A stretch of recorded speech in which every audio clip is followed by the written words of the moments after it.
غزوہ خندق ہے، اور غزوہ خندق کے اندر آپ کو پتہ ہے کہ مدینے کے ارد گرد خندق کھودی گئی، اور خندق کھودنے کے بعد اور اس کی لمبائی چوڑائی جو ہے 15 فٹ گہری تھی اور 15 فٹ ہی چوڑی تھی، اور جب اس کے اندر روایت کے اندر آتا ہے کہ آگ بھی بر دی گئی، اس لیے کہ کوئی بندہ پھیلان کر مدینے نہ آ سکے کیونکہ مقابلہ تھا۔ لیکن ایک رستم عرب جو 1000 جنگجو پہ باری تھا، اتنا بہادر تھا، وہ اپنے گھوڑے کو دوڑایا اور خندق پار کر کے آ گیا۔ اب مختصر کر رہا ہوں، اور اس کا نام تھا عمر بن عبد ود، آپ نام جانتے ہیں، بڑا مشہور واقعہ ہے۔ تو جب وہ آ گیا تو اس نے آ کے اعلان کیا، حل من مبازرین، کوئی ہے جو میرا مقابلہ کر سکے، جو میرے مقابلے کے اندر آ سکے، کوئی ہے؟ تو ایک مرتبہ تو سناٹا چھا گیا، اور اس کے بعد دیکھا مولا علی المرتضیٰ نے کہ کوئی کھڑا نہیں ہوا، پھر مولا علی المرتضیٰ کھڑے ہوئے اور فرمایا کہ میں لڑوں گا۔ نبی کریم علیہ الصلوۃ والسلام نے بٹھا دیا۔ آپ نے پھر فرمایا حل من مبازرین، ہے کوئی جو اس کا مقابلہ کرے، بلکہ اس نے کہا کہ ہے کوئی جو میرا مقابلہ کرے۔ علی المرتضیٰ پھر دوسری مرتبہ کھڑے ہوئے۔ نبی کریم علیہ الصلوۃ والسلام نے پھر علی المرتضیٰ کو بٹھا دیا، اس لیے کہ حضور چاہتے تھے، علی جوان تھے، حضور چاہتے تھے کوئی تجربہ کار اٹھے جس کو جنگ کے اندر زیادہ مہارت ہو علی سے، تو وہ اٹھے اور مقابلہ کر سکے، اور حضور چانس بھی دینا چاہتے تھے علی المرتضیٰ سے پہلے، اور لوگوں کو بتانا چاہتے تھے کہ اگر علی سے بھی کوئی بہادر ہے پہلے وہ اٹھے، علی سے بھی پہلے اگر ان سے زیادہ کوئی بہادر ہے پہلے وہ اٹھے۔ تو عمر بن عبد ود کے مقابلے میں مولا علی المرتضیٰ دوسری مرتبہ بھی اٹھے، حضور نے بٹھا دیا۔ اور اس وقت عالم یہ تھا، قرآن پاک کہتا ہے کہ اس وقت جب اس نے کہا کہ حل من مبازرین، کوئی ہے جو میرا مقابلہ کر سکے، عمر بن عبد ود نے چیلنج کر دیا سب مسلمانوں کو۔ تو قرآن پاک یہاں پر کہتا ہے کہ ایمان والوں کی اس وقت حالت یہ تھی کہ قرآن کہتا ہے اذا بلغت القلوب الحناجر، کہ اس وقت جب اس نے چیلنج کیا تو اہل ایمان کے جو دل تھے، کلیجے تھے، وہ منہ کو آ گئے تھے کہ آج کیا ہوگا اگر اس کا مقابلہ نہ ہو سکا تو۔ یعنی اتنا بہادر تھا کہ 1000 جنگ جو اس پہ باری تھے، وہ اتنا شہ سوار تھا، اتنا بہادر تھا، اتنا ڈرا تھا۔ تو اس دن مسلمانوں پر وہ دن بہت بھاری تھا۔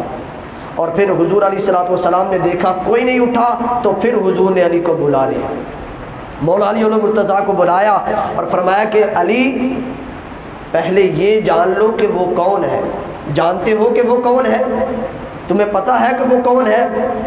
تو مولا علی المرتضیٰ نے عرض کی حضور میں یہ جانتا ہوں کہ وہ کون ہے، اور میں یہ بھی جانتا ہوں کہ میرے علاوہ کوئی اور ان کے مقابلہ آ بھی نہیں سکتا۔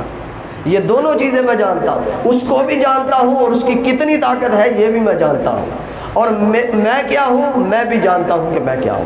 تو اس پر حضور علیہ الصلوۃ والسلام نے امامہ عطا فرمایا، ذوالفقار حیدری مولا علی المرتضیٰ کو عطا فرمائی، اور جب رخصت کرنے لگے تو پھر مولا علی المرتضیٰ کے لیے دعا فرمائی کہ علی جا کر پہلے اسلام کی دعوت دینا، یہ ہمارا اصول ہے، یہ ہمارا قانون ہے۔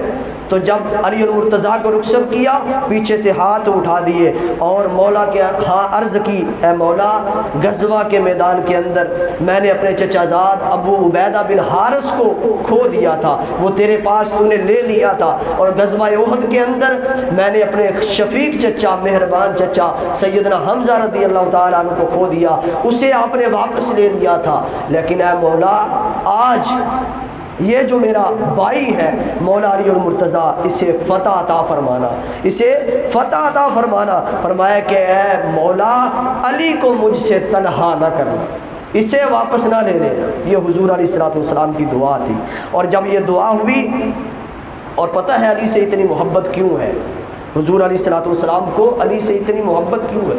ایک جنگ کے اندر مولا علی المرتضیٰ گئے تھے، اور جب گئے تو پیچھے سے حضور علیہ الصلوۃ والسلام دعا کر رہے تھے کہ اے مولا اس وقت تک مجھے موت نہ دینا جب تک علی کو واپس نہ دیکھ لوں، یعنی علی جنگ سے واپس نہ آ جائے تو میں علی کا چہرہ نہ دیکھ لوں، اس وقت تک مولا مجھے موت نہ دینا۔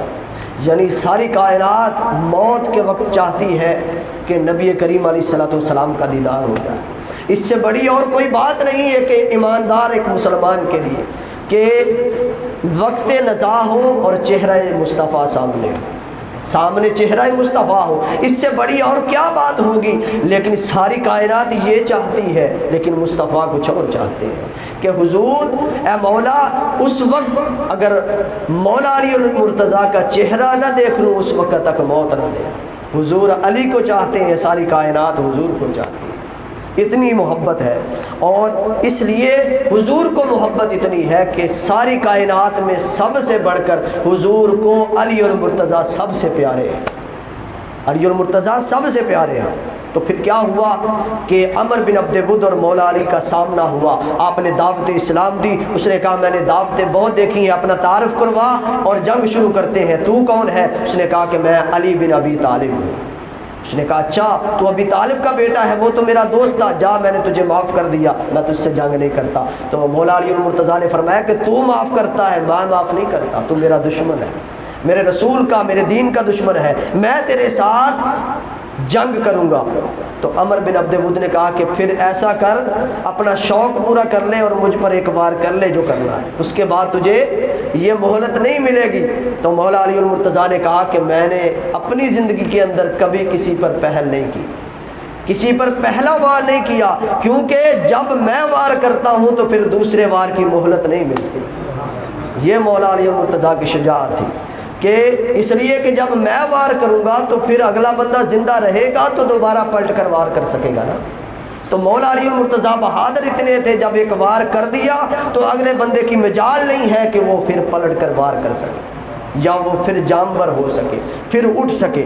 تو پھر عمر بن عبد ود نے وار کیا، جنگ شروع ہوئی دونوں احباب کی، اور مولا علی المرتضیٰ پہ جب اس نے وار کیا، وہ تلوار اتنی زور سے ماری کہ وہ تلوار مولا علی المرتضیٰ کی تلوار سے گھستی ہوئی، کھچتی ہوئی مولا علی المرتضیٰ کی تھوڑی سی پیشانی پر زخم دیتی ہوئی نیچے جا گیا۔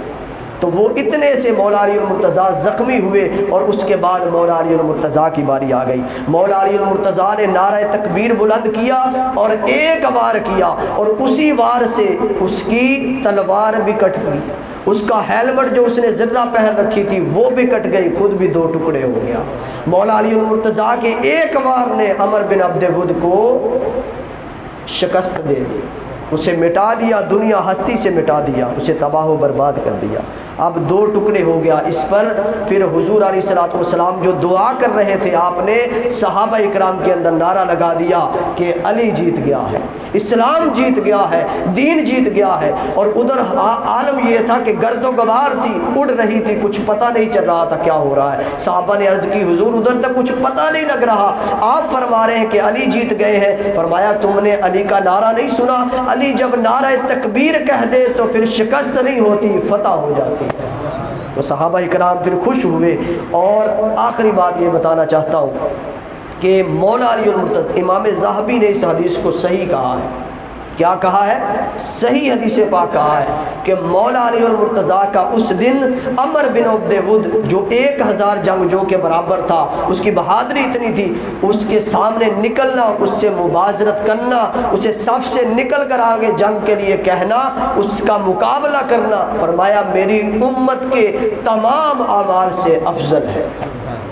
میری امت کتنے عمل کیے ہیں، کر رہی ہے اور قیامت تک کرتے رہے گی۔ فرمایا کہ مولا علی المرتضیٰ کا وہ ایک جنگ کے اندر اپنی صف سے نکل کر عمر بن عبد ود سے جنگ کرنا، فرمایا کہ میری امت کے تمام اعمال سے افضل ہے۔